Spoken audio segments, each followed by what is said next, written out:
Olá, meus amores do quarto ano, vocês estão bem?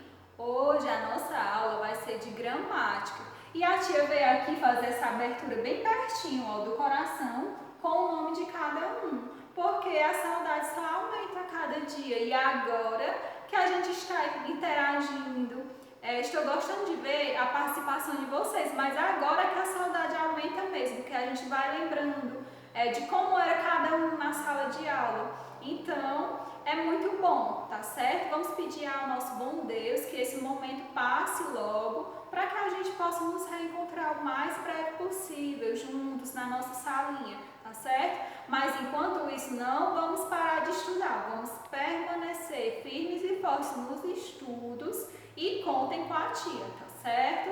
Nossa aula de gramática vai ser sobre sinais de pontuação, tá bom? Já estamos no capítulo 4. Vamos lá? Então, vamos lá, nossa aula de gramática sobre sinais de pontuação. Se você ainda não pegou seu livro, dê um pause aí, pegue seu livro de língua portuguesa, porque nós vamos utilizá-lo, ok? Você vai abrir o seu livro de português na página 89. Certo? Na seção Compreendendo a Língua, tem aí sinais de pontuação. Vamos ver essa questão aqui? Releia a parte inicial do texto. É um trecho que foi tirado lá da indicação literária que tem no início do nosso capítulo. Vamos ver o que é que tem de diferente aí, porque colocaram o mesmo texto em 2 quadrinhos. Vamos ver se é a mesma coisa que está escrita. Acompanhe a leitura com a tia, tá bom? Prestando atenção, de forma bem atenta mesmo, para você não perder nenhum detalhe. Se precisar, volte o vídeo, não tem problema. A dobradinha não podia ser melhor. De um lado, as histórias de um mestre do humor, do outro, o olhar perspicaz de uma das mais talentosas escritoras do país, especialista em literatura para jovens. Ana Maria Machado, leitora de carteirinha de Luiz Fernando Veríssimo, releu durante meses textos do autor e preparou uma seleção de crônicas capaz de despertar nos estudantes o prazer e a paixão pela leitura. Agora aqui embaixo nesse pontinho, agora, vírgula, leia o mesmo texto escrito de outra maneira. Vamos ver que maneira é esta? A dobradinha não podia ser melhor. De um lado, as histórias de um mestre do humor, do outro, o olhar perspicaz de uma das mais talentosas escritoras do país, especialista em literatura para jovens. Ana Maria Machado, leitora de carteirinha de Luiz Fernando Veríssimo, releu durante meses textos do autor e preparou uma seleção de crônicas capaz de despertar nos estudantes o prazer e a paixão pela leitura. Nossa, tia, que leitura feia! É isso mesmo que vocês ouviram. A tia até cansou, porque a tia precisa respirar, não é? E aqui não teve nenhuma pausa. A tia fez uma pausa obrigatória para poder respirar. Tia, por que esse texto está assim? Vocês acham? Se você precisar parar, dê um pause aí. Leia o primeiro texto, depois tente ler o segundo, para a gente poder analisar qual é a diferença, tá bom? E aí, qual é a diferença entre os 2 trechos? Espero que você tenha percebido, é isso mesmo, a diferença é que o primeiro, ele foi colocado sinais de pontuação. E o segundo, os sinais de pontuação não foram utilizados. Agora, leia os 2 trechos em voz alta. Em qual deles você sentiu mais dificuldade na leitura? E por quê? Eu senti mais dificuldade no segundo, não é?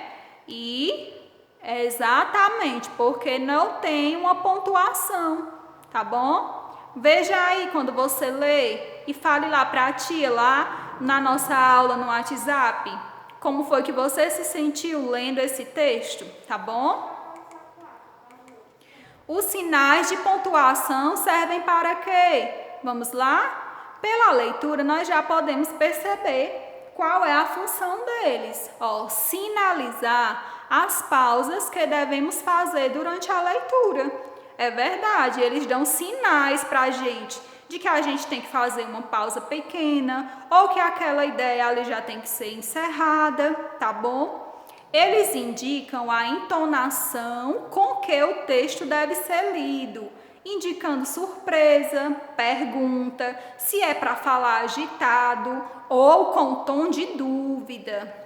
Então, sinais de pontuação são muito importantes dentro do texto, porque através deles o texto fica bem estruturado, organizado. Eu consigo ler e entender aquilo que eu leio, tá bom? E se na fala, quando a gente está falando, a gente utiliza os gestos para indicar as emoções que a gente está sentindo, se a gente está surpreso, se a gente está com medo, se a gente está admirado, se a gente está perguntando. A gente usa os gestos, tá bom? Mas como colocar os gestos lá dentro do nosso texto? É isso mesmo que você está pensando, usando os sinais de pontuação, tá bom? Então vamos aqui relembrar alguns que eu sei que vocês já estudaram nas nossas aulas de redação. Ó, sinais de pontuação. Qual é esse primeiro aqui?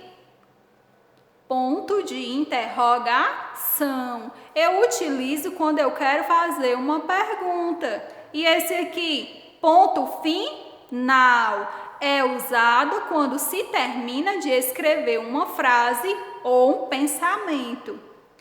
Ponto de exclamação, usado quando se mostra sentimento de susto, alegria, grito ou espanto. E essa aqui, tão usada pela gente também, a vírgula, não é? A nossa pequena pausa é indicada para indicar uma pequena pausa na leitura ou separar palavras, frases e expressões. Esses 3 pontinhos nós sabemos que são as reticências, muito utilizados quando não se termina de escrever uma frase. E o leitor fica pensando no final, ó, as reticências. Não foi encerrado ali o que estava sendo dito e você ficou pensando ainda o que é que viria depois. Travessão, vejam aqui o travessão. Falamos sobre o travessão principalmente no discurso direto e o indireto, não é? Que no direto se utiliza o travessão para indicar o diálogo entre as pessoas e destacar uma palavra ou expressão. Aqui embaixo nós temos os parênteses, usados para separar palavras ou expressões na frase, para chamar atenção ou então dar uma explicação. E as aspas, usadas para indicar citações ou para chamar atenção sobre uma palavra ou expressão.